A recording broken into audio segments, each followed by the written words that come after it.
कई दिनों से आप लोगों के मन में एक मंशा थी, है ना। जब से 23 अगस्त 2023 को ये आदेश आया कि बीएड डिग्री धारक अब बाहर, और प्राइमरी से बाहर होने पे अब बीएड डिग्री धारकों को काफ़ी बड़ा झटका लगा।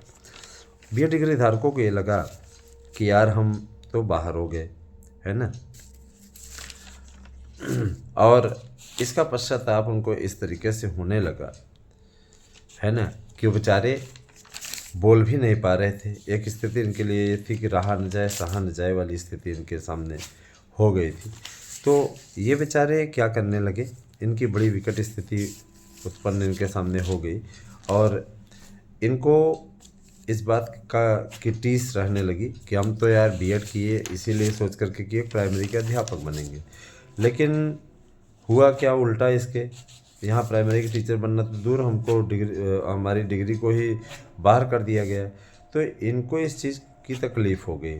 इसके बाद में इन्होंने कई जगह दरवाज़ा को खटखटाया, पुनर्विचार याचिका दाखिल की, लेकिन एनसीटी भी जवाब वहाँ पे नहीं से दाखिल कर पाई। एनसीटी कहती रही हम तो साथ हैं बीएड वालों के, लेकिन कोर्ट ने इनको किसी प्रकार से रिलीफ नहीं दिया। तो कहीं न कहीं इनको इस बात की तकलीफ़ रही और इन्होंने कई बार दरवाज़ा खटखटाया, कई बार कोशिश की, आंदोलन तक किया, लेकिन उसका कोई फलीभूत परिणाम नहीं निकला, क्योंकि कोर्ट का आदेश था तो इसमें कुछ ज़्यादा हो नहीं पाया। अच्छा, अब इसके बाद में बारी आती है माननीय प्रधानमंत्री जी की। तो माननीय प्रधानमंत्री जी का ये बहुत ही बहुत ही बड़ा नीतिगत फैसला था, जिस पर सर्वोच्च न्यायालय ने रोक लगाई थी। उस समय कहा जा रहा था कि अध्यादेश आना चाहिए, अध्यादेश नहीं आया और बहुत से ऐसे मित्र जो कि शिक्षक बनने का सपना देख रहे थे, अशोक गहलोत सरकार उस समय कांग्रेस की थी, कांग्रेस की उस सरकार ने बीएड डिग्री धारकों के लिए हमेशा ही कांग्रेस ने मकर जाल फैलाया है। विशिष्ट बीटीसी ले जाने का श्रेय भी तो मनमोहन सिंह की सरकार को है। जब राजीव शुक्ला वहाँ पे बड़ा मंत्री हुआ करता था, तो राजीव शुक्ला ने बीएड वालों के लिए विशेष बीटीसी कोर्स को बंद करवा दिया। उसके बाद टीईटी जैसा कोर्स भी लेकर के वही आया, है ना। तो जाहिर सी बात है कि देखिए बीएड डिग्री धारकों से चिढ़ने वालों की संख्या कम नहीं है। माननीय प्रधानमंत्री जी के मामले में ये बात जब संज्ञान में आई कि बीएड को हमने जो समीक्षा कर रहे थे, तो उन्होंने जब देखा कि बीएड डिग्री धारक बाहर हो गए हैं, तो उन्होंने कहा कि एनसीटी के अध्यक्ष को उन्होंने चिट्ठी लिखी और धर्मेंद्र प्रधान जी जो शिक्षा मंत्री हैं उनको बुलाया और कहा कि ये कैसे हो गया। तो पूरी डिटेल उनको दी गई, जानकारी दी गई और उन्हें यह चीज़ ज्ञात हुआ। तो उन्होंने कहा कि इस पे एनसीटी के अध्यक्ष को पत्र लिखा जाए, जो निदेशक है उनको पत्र लिखा जाए और इस पे जितनी भी चीज़ें अपेक्षित हो सकती हैं तत्काल इस पे किया जाए। इस पे संभावनाएं तलाशी जाए कि बीएड वालों को फिर से कैसे एंट्री मिल सकती है। तो ये मान के चलिए और इस पे उचित कदम उठाया जाए। तो अब इस दिशा में सबसे बड़ी चीज़ ये कि धर्मेंद्र प्रधान जी लग चुके हैं और आने वाला समय में आप लोगों को स्वयं ये चीज़ दिखेगी कि जब, है ना, धर्मेंद्र प्रधान शिक्षा मंत्री ही लग गए हैं तो आप लोगों का हला भला होना तो तय माना जा रहा है। तो दोस्तों मैं यही आपसे कहूँगा कि देखिए हमारी ओर से पूरा प्रयास किया जा रहा है, आप सबका भी स्नेह इसी प्रकार से मिलना चाहिए। बीएड डिग्री धारकों की लड़ाई लड़ने के लिए हम लोग भी लगातार पीएम सर से जुड़े हुए हैं, व्हाट्सएप के थ्रू जुड़े हुए हैं। इसके अलावा व्हाट्सएप के थ्रू के अलावा इंस्टाग्राम पे और उस पर एक्स हैंडल के ज़रिए जुड़े हुए हैं। तो हम लोग लगे हुए हैं और आप लोगों की एंट्री कराने के लिए माननीय मुख्यमंत्री जी से भी जुड़े हुए हैं। और याद रखिएगा कि बीजेपी ने वादा किया है कि जल्द से जल्द, है ना, आप लोगों को सम्मिलित किया जाएगा। तो बीएड वालों को सम्मिलित करने के पश्चात ही नई वैकेंसी आएगी। अब वैकेंसी आएगी तो वैकेंसी के लिए बहुत से लोग इंतज़ार कर रहे हैं, लगातार इंतज़ार कर रहे हैं, लेकिन वही है कि वैकेंसी अभी नहीं आई। इसीलिए बीएड डिग्री धारकों को लेकर के, अब देखिए बीएड डिग्री धारकों को लेकर के एक डिसीजन ये भी हुआ है, जो वहाँ पे 69,000 का मैटर चल रहा है, उसके लिए स्पष्टता कह दिया गया कि मान के चलिए कि इसमें 100% ये 69,000 की भर्ती रद्द होगी और उसके बाद नए सिरे से भर्ती होगी। अब बड़ी चीज़ ये है कि देखने वाली बात है कि नए सिरे से भर्ती होगी तो इसमें होता क्या है ना। दोस्तों इतना ज़रूर जान लीजिए कि आने वाला समय आपका है। आप लोगों को न केवल प्राइमरी में अवसर मिलने जा रहा है बल्कि आप लोगों को बी एड डिग्री धारकों को इसमें भी मौका मिलने जा रहा है। और इतना ज़रूर जान लीजिए कि आगे आने वाला समय बी एड डिग्री धारकों का है। बी एड डिग्री धारक प्राइमरी में से लेकर के जूनियर शिक्षक भर्ती तक अपनी लड़ाई लड़ते रहेंगे। और याद रखिएगा, आप लोग, हम जानते हैं बहुत निराश हैं, लेकिन बी एड डिग्री धारकों के लिए रास्ता खुलता चला जा रहा है। तो याद रखिएगा कि आप लोगों के साथ अन्याय नहीं होगा, आप लोगों के साथ न्याय होगा, है ना। बस ये है कि आप लोग थोड़ा सा धैर्य बनाए रखें। और देखिए दोस्तों, हम आपको अपडेट दे रहे हैं, इसलिए आप हमारे चैनल से जुड़िए। बी एड डिग्री धारकों को सम्मिलित कराने के लिए लगातार अब हमारा अभियान चलेगा और आपको यहीं पे जानकारी मिलेगी। अभी तो हम लोग 72,825 के काउंसलिंग के बारे में भी माननीय मुख्यमंत्री जी से मिल चुके हैं।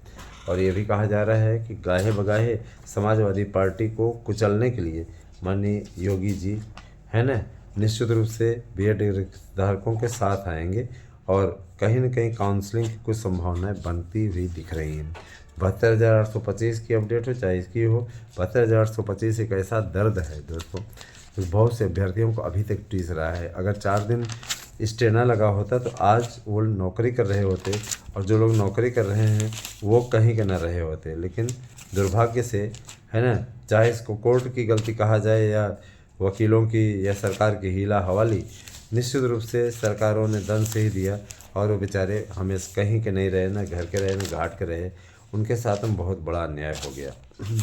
निश्चित रूप से ये बहुत बड़ा अन्याय हुआ उनके साथ में, इसमें कोई दो राय नहीं है ना। और इस चीज़ की तकलीफ़ मुझे भी है, मैं भी उसमें आवेदक था, लेकिन उस समय ऐसा हुआ। बाद में अगर हमें नौकरी न मिलती तो आज तक उसकी टीस हमें भी सालती।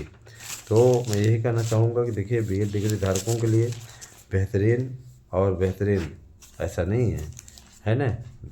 इस समय सरकार करने का कोशिश कर रही, सरकार जानने की कोशिश कर रही कि आखिर कौन से ऐसे बी एड डिग्री धारक हैं जो नौकरी पा सकते हैं।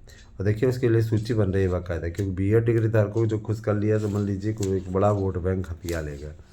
और इसी कारण से माननीय प्रधानमंत्री जी ने लेटर लिखा है स्वयं हस्तक्षेप करते हुए। और याद रखिएगा, हम आपको सबसे पहले खबरें लेके आते हैं, बाद में कोई और आता है और खबरें आपको सुनाता है ना। हमारे यहाँ पहले प्रसारित होगी, उसके बाद में आ जाएगा। अब कई लोग काउंटर करने की कोशिश करेंगे कि झूठी खबरें हैं, ये है वो है। जिस दिन आ जाएगा उस दिन आ जाएंगे। बी एड वालों के लिए बहुत बड़ी खबर, बी एड वाले सम्मिलित, है ना। तब उनसे पूछिएगा ज़रूर कि आखिर ये एएसएम न्यूज़ जिसका नाम अब सार्थक एग्ज़ाम पॉइंट है ना, या आराध्या न्यूज़ वाले, है ना, इनसे पूछिएगा कि ये सर कितना सटीक जानकारी देते हैं, तो आप लोग फिर झूठी अफवाह क्यों फैलाते हो इनके बारे में। जाहिर सी बात है कि सही में आइए, अगर हिम्मत है तो सही चीज़ों में आइए। बस वही चीज़ है। इतना ज़रूर जान लीजिए दोस्तों कि जिस टाइप का, जिस तरीके का ये रवैया चला अशोक गहलोत की सरकार का, अशोक गहलोत की सरकार ने पूरी तरीके से बी एड वालों के साथ में दुश्मनी निभाई और उसी का दुष्परिणाम रहा कि बुरी तरीके से हार करके, है ना, अशोक गहलोत सत्ता से बाहर हुआ। जाहिर सी बात है, देखिए, अशोक गहलोत को करने का दंड मिल गया, लेकिन जितना बोकर के गया वो निश्चित रूप से काफ़ी तकलीफ दे रहा। और आने वाला समय भी ऐसे नेताओं को माफ़ नहीं करेगा जिन्होंने जानबूझ करके बी एड को बाहर कराने की शपथ ले रखी थी। याद रखिएगा, शपथ ले रखी थी, और इन लोगों ने आपके साथ में साजिश की, इन लोगों ने आपके साथ में अंधेरगर्दी की, इन लोगों ने आपके साथ अन्याय करने की कोशिश की। इनको क्षमा करने योग्य नहीं है। कांग्रेस ने हमेशा ही, है ना, बी एड डिग्री धारकों से शत्रुता की भावना निभाई, है ना, बी एड डिग्री धारकों से नफरत की भावना निभाई। फिर भी अगर बी एड डिग्री धारक ऐसा पाई और कांग्रेसियों की तरफ जाते हैं तो ये माना जाएगा कि निश्चित। आप स्वयं सोचिए, विशेष बीटीसी सपा ने बंद कराया, कांग्रेस ने, और बी एड डिग्री धारकों की चलती हुई काउंसलिंग को स्टे कौन कराया? समाजवादी पार्टी कराई। समाजवादी पार्टी चाहती तो उसमें काउंसलिंग का आर्डर हो सकता था। यहाँ तक कि यहाँ पे जब डबल बेंच की सुनवाई टीटी की योग्यता के बारे में कर रही थी, टीटी योग्यता के बारे में, तो उसने स्पष्टता कहा था कि आप चाहें तो काउंसलिंग शुरू करा सकते हैं। लेकिन इन्होंने क्या किया, डबल बेंच को सर्वोच्च न्यायालय को भिजवा दिया। उसके बाद में क्या मैटर हुआ वो आपको अच्छी तरीके मालूम है। देखा जाए तो आपके लिए पूरी तरीके से जो रवैया इनका रहा है दोस्तों, अपने आप में बहुत ही आश्चर्यजनक रहा है। तो इन्होंने कभी पैरवी नहीं की, फिर भी आप लोग अगर इनके साथ में खड़े होते हैं तो मैं यही मानूंगा कि ये फिर दुर्भाग्य है। आप लोग स्वयं अपना हित नहीं चाहते, इससे ज़्यादा क्या बोला जाए, है ना। फिलहाल बने रहिए हमारे साथ में, जैसी अपडेट होगी आपको दी जाती रहेगी। बीएड डिग्री धारकों का अब एंट्री पाना तय है। Thank you.